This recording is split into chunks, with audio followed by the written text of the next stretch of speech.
مشتاق ہو گئے تھے، لیکن جب بعد میں مجھے اس خطبے کی حقیقت کا علم ہوا تو میں نے اس خطبے کو پڑھنا بالکل چھوڑ دیا۔ بطور خاص سانگلی اور میرج کے لوگ مجھے اس خطبے کو پڑھنے کے لیے بہت زیادہ کہا کرتے تھے۔ اسی طریقے سے حال ہی میں جو ہے اگت پوری کے اندر اگت پوری کے احباب جو ہے بار بار یہ کہتے کہ آپ اس خطبے کو پڑھیے، مجھے بہت اچھا لگتا ہے۔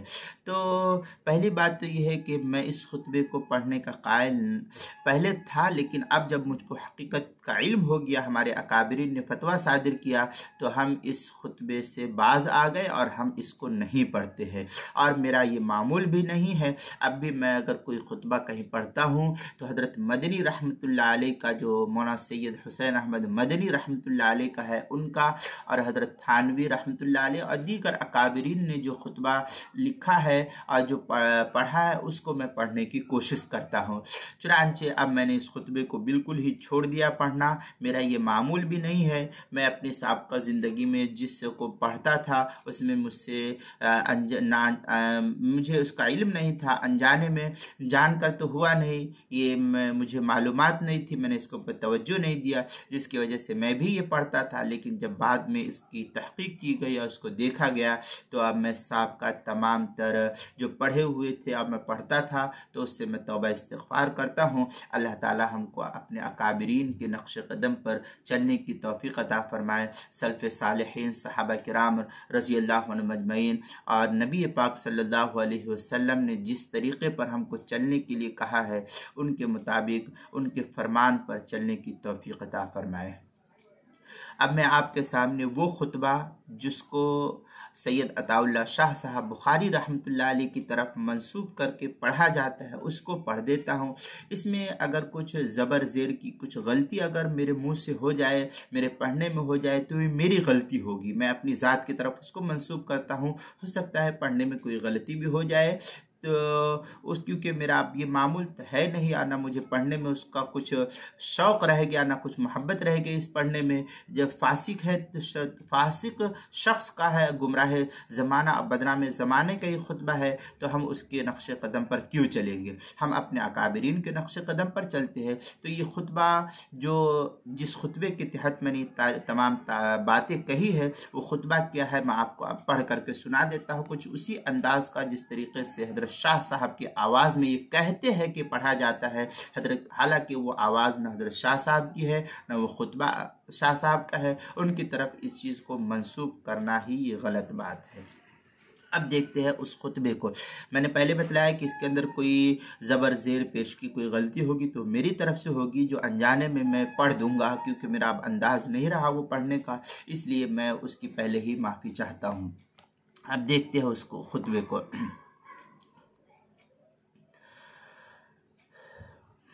الحمد لولیہ والصلاة علی نبیہ والوزن والعدل والفضل والنظم والعظم بالجزم بوحدته بكبريائه بسلطان وبإعلان وبإتقان وبإيمان وبيان في فرقان وحده لا شريك له وحده بوحدة موحدا بوحدة موحدا بوحده وحيدا وأحدا بلا مدد وجدد ونسب ووصف في الكمال لا شريك له ولا نذير له ولا مثل له ولا مثال له ولا وزير له ولا مقارن له ولا مقاسم له ولا مداني له ولا مضارع له ولا جلد بلد ولد جسد رسو جزو نزم عزم له ولا جذب وصف عيب قاب بيت خصم له ولا مقارن له ولا مقاسم له ولا مداني له ولا مضارع له ولا مناظر له ثم نشهد أن لا إله إلا الله وحده لا شريك له من یشرک فی ذاتہ وصفاتہ وعاداتہ وآیاتہ او یتبرک بغیرہ من نبی وولی وتقی ونقی ونسیم وحسین وجمیل وصغیر وکبیر فعلیہ الخسران والوبال ثم نشهد أن سيدنا وسندنا ونبينا ومولانا مؤيدنا مخدومنا ممدودنا معصومنا مقسومنا مقصودنا منزومنا أجدر الخلق جديرنا أعظم الخلق وأشرف الخلق وأحسن الخلق وأجمل الخلق وأكمل الخلق وأنور الخلق من الحسن والصدارة والولاية والحكاية والإناية والهداية والأمانة والإمامة أعلانا وأجلانا وأتقانا وأزهدنا وأرفقنا وأنورنا وأخطرنا وأكبرنا أحمر أنور أجدر أتفل أوسك أنور أجمل أكمل له ثم نشهد أن حبيب ربنا حبيب ربنا وصمدنا محبوب جدلنا ونزلنا ووصلنا إيماننا مبين فرقاننا هذه سبيلنا رونق جدراننا هو أدوة نزمة قدرة رتبة أسوة حسنة وبدلائله القاهرة الغالية الظاهرة الباطنة صعد إلى سدرة المنتهى في ليلة المعراج كشف الدجى ثم دنا فتدلى فكان قاب قوسين أو أدنى. یہ خطبہ ہے حضرت شاہ صاحب کی جانب منسوب، جس کی حقیقت میں نے آپ کے سامنے واضح کر دیا. اس کے اندر جو یہ کہا گیا او یتبرک بغیرہ من نبی وولی وتقی ونقی، اسی جملے کے اندر یہ کہا گیا فعلیہ الخسران والوبال، کہ یہ خسران آخرت میں خسارہ کا ذریعہ اور وبال کا ذریعہ ثابت ہوگا. اس لیے ہم یہ کہتے ہیں اس خطبے کا پڑھنا قطعی طور پر جائز نہیں ہے، یہ وبال کا ذریعہ نہیں ہے. میں نے آپ کے سامنے دسیوں دلائل پیش کیا ہے. اگر یہ وبال کا ذریعہ ہوتا تو صحابہ کیوں رکھتے اس کو؟ اس لیے یہ احمد سعید چتوڑی کی طرف جو یہ خطبے کی نسبت ہے یہ نہایت ہی فاسد خطبہ ہے. اس خطبے کو پڑھنا جائز نہیں ہے، کسی بھی خطیب کو اس خطبے کو نہیں پڑھنا چاہیے. دوسرے یہ کہ اس خطبے میں بے جوڑ الفاظ ہے، کہیں کسی الفاظ کا ربط نہیں ہے، بس یہ ہے کہ لفاظی کی گئی ہے، زاویہ اور قافیے کو تو ملایا گیا ہے، لیکن ہمارے اکابرین نے اس کو کہا کہ بے جوڑ اور بے ربط خطبہ ہے، اس کو نہیں پڑھنا چاہیے. اس لیے ہم بھی اب امید رکھتے ہیں کہ جن حضرات تک میری یہ ویڈیو پہنچے گی تبرک بآثار الصالحین کے تعلق سے، ان کو وہ خطیب حضرات اس خطبے کو پڑھنے سے رک جائیں گے، کیونکہ ہمارے اکابرین نے، ہمارے دارالافتاء وغیرہ جات نے جو ہے اس خطبے کو پڑھنے کو منع کیا ہے.